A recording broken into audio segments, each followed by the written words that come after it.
মেয়ে দেখতে গেছে, তো মেয়ে যে দেখতে গেছে এই মেয়েরা দেখবো ছেলে, কে দেখবো? ছেলে দেখবো। এটা হচ্ছে ইসলামের নিয়ম।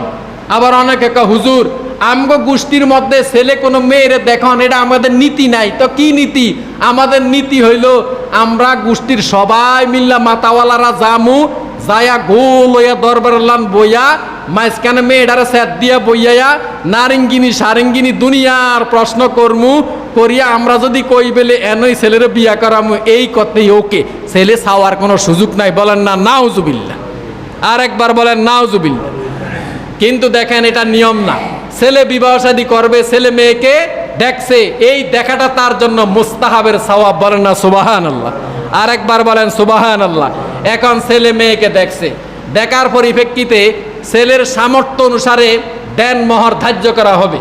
ছেলের উপরে 5 লক্ষ টাকা দেন মোহর দিলেন, এরপরে আদায় করে না কিন্তু মোটেও, আদায় করে না মোটেও। আবার অনেকে মেয়ের বিবাহ দিবেন যে আমার মেয়েকে যদি কেউ বিবাহ শাদী করে 1 কোটি টাকা কাবিন দিতে হবে। ছেলে কয় ঠিক আছে বুদ্ধি আমিও জানি, স্বর্ণ গয়না যা আছে তা তো আছেই, বরগাই না বাড়ি ঘর ফুরিয়ালামু, কাবিনের খাতাতকে লেখা দিম।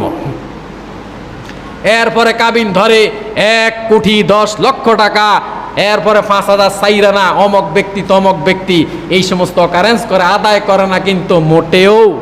এই জন্য ভাইয়েরা আমার, আমাদের সমাজ থেকে এই সমস্ত এই কঠিন জিনিসগুলিকে দূর করে সহজ জিনিসে পরিণত করতে হবে, তাহলে সমাজ থেকে জিনা ব্যভিচার অন্যায় এগুলি দূর হয়ে যাবে।